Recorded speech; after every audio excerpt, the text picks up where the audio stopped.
সেই ছেলেকে আবার তাবিজ করে আমার শাশুড়ি নিয়ে যায়। নিয়ে যাওয়ার পরে তারপর আমার ছেলে একদিন হঠাৎ করে আমার কাছ থেকে দূরে সরে গেছে, প্রায় প্রায় যাইতো। ওদিনকে হঠাৎ করে দূরে সরে গেছে, খুব আমি কান্না করছি, কান্না করে তারপরে ওর বাড়ি থেকে আমি পলায় আসছি। কারণ আমার যে সন্তান, আমি যদি আমার সন্তানকে না পাই, ঘর সংসার করবো কার সাথে? আমার সন্তান দিয়ে ওর সঙ্গে আমি ঘর সংসার করবো। সন্তান না থাকলে আমি ঘর সংসার করবো কিসের জন্য? আমার একটা সন্তান আমার কাছে দেন, আমার আরেকটা যদি হয় তখনকার তো আরো দিবে না। এজন্য লাস্টে কি করলাম, ওর কাছ থেকে আমি সইরে আসছি। সরে আসার পর তারপর ওর সঙ্গে আমার সঙ্গে মনে করেন হয়েছে, ডিভোর্স আমি ওকে করে দিছি। করে দেওয়ার পর এখন ও ওর মতো থাকে, আমি আমার মতো থাকি।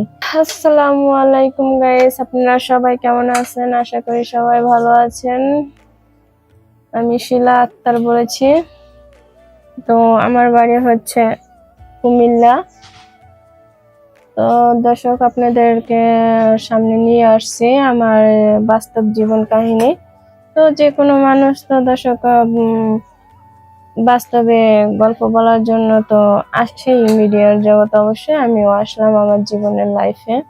তো দর্শক, আমি দেখা গেছে এক পর্যায়ে আমি একটা জব করতাম, সেটা হচ্ছে যে সেলাই মেশিনে জব করতাম। তো যখন আমি জব করি তখনকার দেখা গেছে আমার সাথে একটা ছেলে কাজ করতো। তো ওনার সঙ্গে আমার সঙ্গে তখন থেকে পরিচয় হয়েছে। পরিচয় হওয়ার পর তারপরে ছেলেটার সঙ্গে আমার সঙ্গে বিয়ে হয়। বিয়ে হওয়ার পরে আমার একটা বেবি হয়। বেবি হওয়ার পর সেই বেবিটাকে নিয়ে আমার জীবনের লাইফে অনেক অনেক দুর্ঘটনা ঘটেছে। যেরকম ধরেন, আমার বেবিটা যখন ছোট ছিল তখনকার আমার শাশুড়ি তার কাছে নিয়ে রাখতো সবসময়ের জন্য। আমার কাছে ঘুম আসতে দিত না আমার ছেলেকে, আমাকে একটু ধরতে দিত না, আমাকে একটু খাওয়াইতে দিত না আমার ছেলেকে। তারপরে দেখা গেছে আমার শাশুড়ি কে আমি সারাদিন কাজকর্ম করতাম, ঘরের কাজকর্ম করতাম, আর আমার শাশুড়ি আমার ছেলেকে নিয়ে থাকতো।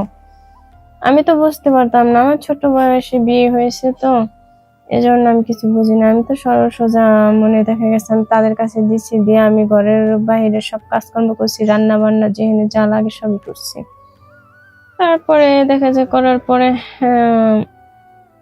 শীতকাল যে থাকতো, সকাল ভোরবেলা আমি উঠতাম, উঠা তারপরে সকল কাজ কাম আমি কইরা, তারপরে দেখা যাচ্ছে শীতকাল, সে সময় আমার ছেলে ছোট, তখনকার আমি মনে করেন কাজকর্ম করে আবার একটু শুতে যাইতাম, তখনকার শাশুড়ি চিল্লাচিল্লি করতে, হ্যাঁ জমিদার হয়ে গেছে বউ, এরকম সেরকম, এত ঘুমা আসন লাগেনি, এসে বিভিন্ন ধরনের কথা আমাকে বলতে। তারপর আমি কি করতাম, ঘুম থেকে উঠা যাইতাম। উঠা যাওয়ার পর আমার হাজবেন্ড কিন্তু আমার পাশে থাকতো, উনি কোনো সময় জবাব দিত না। জবাব না দেওয়ার কারণে আমি দেখা গেছে আমারে যদি একটা খারাপ ধরনের কথা বলে, কখন দেখা গেছে আমার বাবা মা তুইলা যদি বকাবাজি গালিগালাজ করে, তখন আমার খুব খারাপ লাগে। তারপর আমি বলতাম যে শোনেন, দোষ করলে আমি করছি, আমার বাবা মা এখানে কোনো দোষ করে না, আমার বাবা মাকে তুইলা গালি দিবেন না। তখনকার বলতো কি, হ্যাঁ এখনই হয়ে গেছে গা, যে মুখে মুখে সোয়াল করে। আমি সোয়ালের কি আছে বলেন, আপনি আমার বাবা মা তুইলা গালিগালাজ করেন, সেটাকে আমি মেনে নিতে পারি? আপনার ছেলের একটা বকা দিয়ে দেখি তো আপনার কিরকম লাগে? তো ওরকমই ধরেন, আমি দোষ করছি, আমার বাবা মা কোনো দোষ করে না, এখানে আমার বাবা মা সংসার করে না। এই কথা নিয়ে দেখা গেছে আমার শাশুড়ির সাথে অনেক তর্ক বিতর্ক হয়ে যায়। হয়ে যাওয়ার পরে তারপরে তারপরে আমার হাজবেন্ড অনেক কিছু বলে, তুই বউরে কিছু বলস না, সে বললো যে কি বলবো, আমি তো বলি, ও যদি নাই করে তাহলে আমি কি করব? তো তুমি ওর বাপ মা তুলে বকাবাজি দিও না, তাহলে তো চলে, সমস্যা কি? তারপরও সে মানতো না। যখন আবার দেখা গেছে আমার পক্ষে একটু কথা টানতো, তখনকার শাশুড়ি বলতো, বউর পক্ষটা নিয়ে কথা বলো কেন, বউর পক্ষটা নিয়ে কথা বলো কেন, বউ কি মধুর মোচা, এরকম কিছু দর্শক আমাকে বলতে, ঠিক আছে এরা। তারপরে দেখা গেছে যে আমার ছেলে, ওই ছেলেটাকে আমার শাশুড়ি দিতে চাইতো না, না দেওয়ার কারণে তার কাছে রাইখা সে খাওয়াইতো, ঘুম পাড়াইতো, সব হেই তার মা, এরকম ভাবে করতো। তা আমি যে একটা মা, ও যে আমার সন্তান, সেটা কখনোই ওকে আমার কাছে দিত না, এরকম করতো। তো এরকম করতে করতে দেখা গেছে আমার ছেলের বয়স যখন 2.5 বছর, না সরি 2.5 বছর না, 3.5 বছর বয়স, তখনকার আমি আমার বাবার বাড়ি যাই বেড়াইতে। বেড়াইতে যাওয়ার পরে মানে আমি আমার জামাইকে বলতেছি, দেখো তোমার মা বাড়িতে এরকম ওরকম করে, এখন কি করবা বলো, আমি তো বাড়িতে থাকতে পারতেছি না। সে বলে কে যেন দেখি কি করা যায়, বাড়িতে চলো। আমি বলছি যে দেখো আমি বাড়িতে যাব পরে, এখন না। তাহলে সে বললো যে কখন যাবা। পরে দেখা গেছে সে কি করলো, আমার এই কথা না শুনে সে আমার ছেলেকে নিয়ে পলাই আসে। আসার পরে আমি আর ফোন টোন দিই না, ও আর কি ফোন দিয়ে কথাবার্তা বলতে চায়। পরে আমি বলছি আমাকে আর ফোন টোন দিও না, ঠিক আছে? তুমি যদি তোমার সংসার চাও তাহলে তুমি আমাকে ঢাকা রাখতে হবে, কারণ তোমার বাবা মা আমাকে গালিগালাজ করবে, আমার মা বাবাকে গালিগালাজ করবে, সেটাকে আমি মেনে নিব? কখনোই আমি মেনে নিতে পারবো না।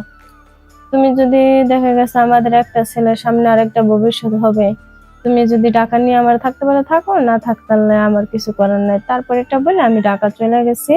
এর 1 মাস পরেও আমাকে ফোন দিয়ে বলে যে হ্যাঁ আমি ঢাকায় যাবো। আমি বলছি যদি ছেলে নিয়ে আসতে পারো তাহলে এসব সমস্যা নেই। তারপরে ছেলেকে নিয়ে গেল।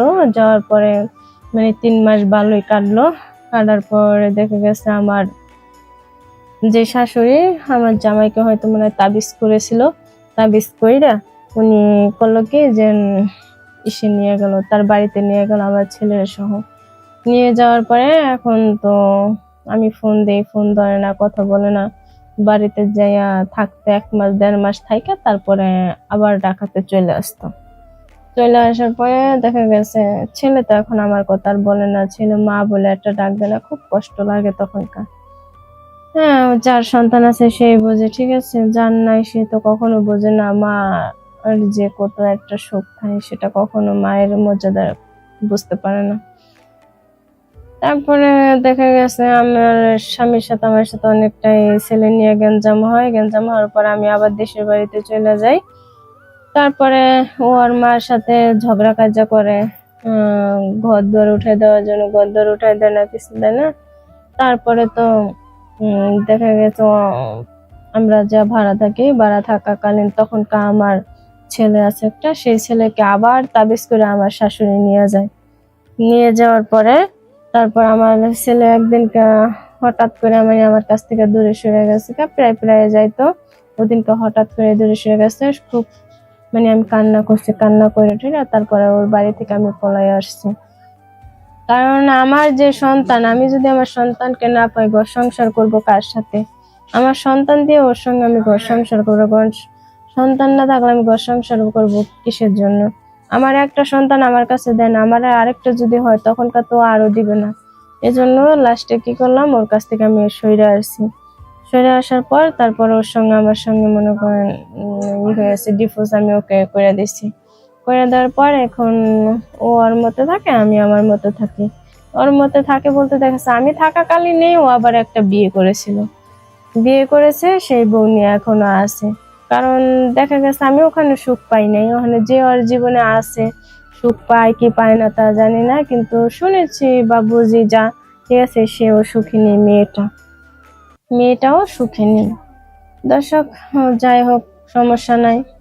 যাক, এখন আমি আছি ঢাকাতে, ঢাকায় থাকি। ঢাকায় একটা ইসের জব করি, সেলাই মেশিনের জব করি। দর্শক, আমার জন্য সবাই দোয়া করবেন যাতে আমি ভালো থাকি, সুস্থ থাকি, সুন্দরভাবে চলাফেরা করতে পারি। তো আপনাদের একটাই কথা, কেউ খারাপ কমেন্ট করবেন না, বাজে মন্তব্য নেবেন না। তো আমার জীবনে যে ঘটনা ঘটেছে তাই আমি বলেছি। দর্শক, আমার এই ভিডিওটা দেখে ভালো লাগে লাইক কমেন্ট শেয়ার করবেন, সাবস্ক্রাইব করে রাখবেন এই চ্যানেলটি। সবাই ভালো থাকবেন, আল্লাহ হাফেজ।